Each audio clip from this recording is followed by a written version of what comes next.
ప్రజల కోసం ప్రజల మధ్య నుంచి పోరాటం చేస్తానన్న జగన్మోహన్ రెడ్డి మొన్న జరిగిన అసెంబ్లీ సమావేశాలకు మాత్రం ఏదైతే బడ్జెట్ సమావేశాలు ఉన్నాయో బడ్జెట్ సమావేశాలకు మాత్రం ఎందుకని పాల్గొనలేకపోయారంటారు?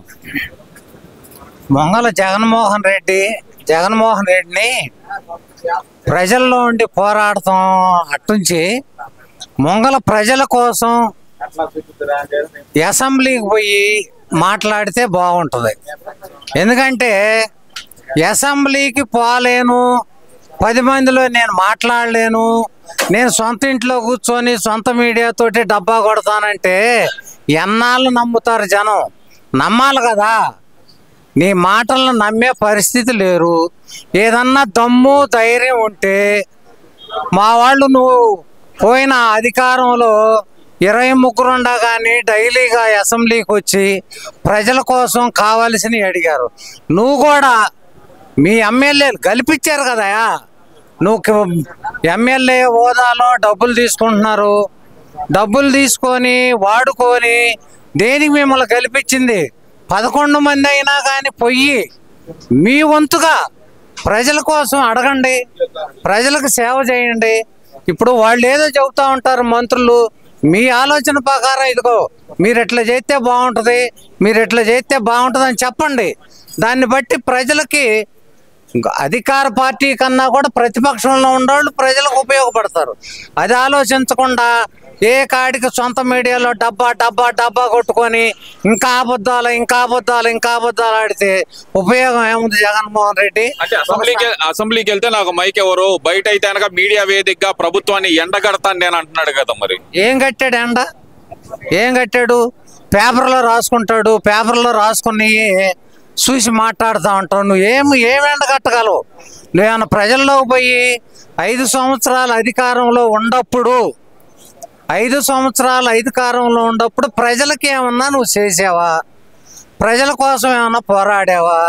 2 కిలోమీటర్లు కూడా హెలికాప్టర్ ఎక్కి రోడ్లు బొక్కలు పెట్టి గవర్నమెంట్ రోడ్లను కూడా బొక్కలు పెట్టి ఆగం చేసి ఎవరిని ఒక్క రైతును కానీ ఒక్కళ్ళకి కూడా సమాధానం చెప్పలేని నువ్వు ఏమి ఎండగడతావు? సోషల్ మీడియాలో నువ్వు ఏమి ఎండగడతావు? ఏమీ చేయలేవు. నిన్ను ప్రజలు నమ్మే పరిస్థితి లేదా?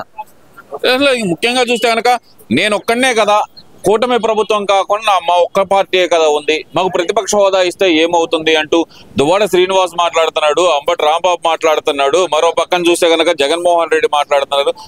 ఏంటంటారు ఇది? అసలు ఈ ప్రతిపక్ష హోదా ఇస్తే కనుక మాకు మాట్లాడే సమయం ఎక్కువ దొరుకుతుంది అనేది వాళ్ళ వాదన.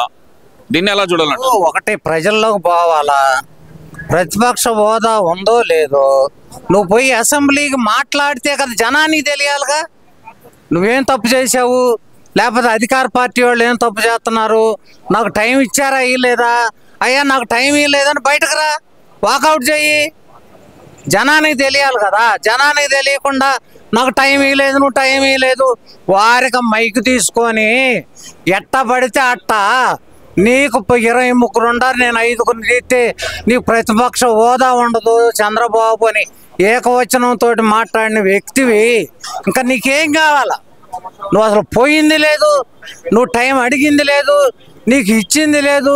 నువ్వు పో, జనానికి పో, జనంలోకి పో, లేదా అసెంబ్లీకి పో. నాకు అడిగితే మైక్ ఇట్లేదు, నేను ఇదిగో సోషల్ మీడియాలో నేను మాట్లాడుతున్నాను, మీరు నమ్మండి అని చెప్పు, తప్పులేదు. నువ్వు పోకుండానే నాకు మైక్ లేదంటే నీ ఇంటికి తీసుకొచ్చి అసెంబ్లీ పెడతారా? నీ ఇంటికి తీసుకొచ్చి అసెంబ్లీ బెటర్ కదా. కొద్దిగా ఆలోచించాయా బాబు ఇప్పుడైనా కానీ. అంటే మరి ఆయన చెప్తుంది ఏంటంటే కనుక మీడియా వేదికగా అయితే కనుక ప్రభుత్వం చేస్తున్న తప్పులన్నీ ఎండగట్టచ్చు, అలాగే చూస్తే కనుక మనం కావాల్సినంత సమయం దొరుకుతుంది ప్రజా సమస్యల మీద ఈ ప్రభుత్వాన్ని నిలదీయటానికి అంటున్నారు కదా. మరి దాన్ని ఎలా చూడాలంటారు? ఇప్పుడు ఒకటి ఆలోచించాలా, ఇలా మా చంద్రబాబు గారు ఈ ఎన్డీఏ కూటమి నీ అంత దౌర్భాగ్య ప్రభుత్వం కాదు, నీ అంత దౌర్జన్యంగా ఏళనగా ఎగతాళిగా మాట్లాడేవాళ్ళు కాదు. ఇవాళ మా చంద్రబాబు నాయుడు గారు ఏ ఒక్క మంత్రి, ఏ ఒక్క ఎమ్మెల్యే ఎక్కడ ఏదో మాట తూలినా ప్రజలతో ఉండండి, తప్పు మాట్లాడబాకండి అని హెచ్చరిస్తూ ఉన్నాడు. నీకులాగా ఇవాళ ఆ వర్రా రవీంద్రారెడ్డి తప్పులు చేసిన వాళ్ళు కూడా వాళ్ళ మంచోళ్ళని నువ్వు చెప్పుకున్నావు. మా బాబు గారు ఇప్పుడు కూడా ఇద్దరు ముగ్గురిని కూడా ఖండించి మీరు అట్లా చేయకూడదు, వాళ్ళకు 11 సీట్లే వచ్చినాయి, వాళ్ళు తప్పులు చేశారు, మనం తప్పులు చేయకూడదు, ప్రజల్లో ఉండండి, ప్రజల కోసం పాటుపడండి, మంచి ఆలోచనతో మాట్లాడండి అని చెబుతున్నాడు. కానీ నీకులాగా ఇవాళ సోషల్ మీడియాలో ఎట్టబడితే అట్ట మాట్లాడే వాళ్ళని వాడు కొడాలి నాని కావచ్చు, వంశీ కావచ్చు, మీ వర్రా రవీంద్రారెడ్డి కావచ్చు, లేకపోతే ఈ సజ్జల భార్గవ రెడ్డి కావచ్చు, వీళ్ళు అందరూ కూడా మంచోళ్ళు అన్నావు. ఇవాళకి కూడా నువ్వు తప్పు తెలుసుకొని మేము చేసింది తప్పు అని ఒక మాట కూడా అనకుండా ఇంకా ఎన్నాలని దొంగలను వెనకేసుకొని నువ్వు పోరాడతావు. చెయ్యి. అంటే ఇక్కడ శ్రీనివాసరెడ్డి గారు ఒక్క విషయం అండి, ఇక్కడ జగన్మోహన్ రెడ్డి చెప్తుంది ఏంటంటే కనుక ఒక సామాజిక వర్గాన్ని మాత్రమే టార్గెట్ చేశాడు చంద్రబాబు నాయుడు అని కొత్త పాయింట్ అనేది వైసీపీ నాయకులు లేపుతున్నారు. ఇది వాస్తవం అనుకోవచ్చు అంటారా?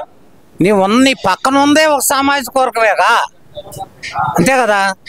నువ్వు ఏ సామాజిక వర్గాన్ని వేసుకున్నా ఎస్సీలు తీసుకొచ్చి డాటను తీసుకొచ్చి రోడ్డు మీద కోయిలు కుక్కరాయి దోసావు, గుండ్లు గీపించావు, ఇసుక అడిగితే ఒక రకంగా, ముందు మంచిది కాదంటే వాడి గుండు గీసి ఇది చేసావు.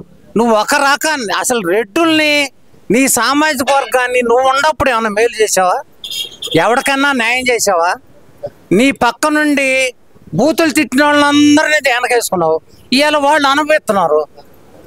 ముఖ్యంగా సరే అసెంబ్లీకి రాలేదు, సరే బానే ఉంది,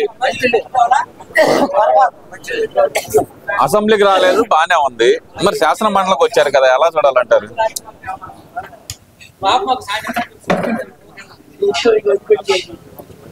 అంటే అసెంబ్లీకి రాలేదు బానే ఉంది, మరి శాసన మండలికి ఎందుకు పంపించాడు? ఏమంటుంది దొంగకి మొహం పని. ఇక్కడైతే మేము 11 మంది ఉన్నాం, వీళ్ళంతా ఏదో బిల్లులు చేసుకుంటారు, మనం ఆటం తాగలేము, ఏడుకొస్తే మనం ఒక ఎక్కువ ఉన్నాం ఎమ్మెల్సీలో, ఆ బిల్లులు కట్టం తగలొచ్చు అని ఏషంతో నువ్వు పంపించావు. ఏమైంది అక్కడ? ఏమైంది? ఏమన్నా ఆపావా? నిన్న 5-6 బిల్లులు అయినాయిగా. ఏదన్నా మంచి ఆలోచనతో చేసే ప్రభుత్వం ఎన్డీఏ ప్రభుత్వం, మంచి ముఖ్యమంత్రి చంద్రబాబు నాయుడు గారు, ఇవాళ ఉప ముఖ్యమంత్రి పవన్ కళ్యాణ్ గారు, ఇవాళ వాళ్ళ ఆలోచనతో చూడండి భయ్యా, ఒక మంచి ఆలోచన, మంచి చేయాలా, ప్రజలకు ఏదైనా కానీ మమేకం అవ్వాలా. ఇవాళ మా సూపర్ 6లో కూడా మొత్తం కూడా రేపు ఆడపడుచులు 1500 కూడా అయిపోతున్నాడు రేపు డిసెంబర్లో అన్నారు. కాబట్టి అక్కడ క్వశ్చన్ అడగాలండి మిమ్మల్ని. ఇక్కడ రెడ్డి గారు, ఇక్కడ విషయం ఏంటంటే కనుక చంద్రబాబు నాయుడు గారు రైతులకి 20,000 ఇస్తామన్నారు. మీరు పచ్చగండ వేసుకొని పక్కాగా రైతు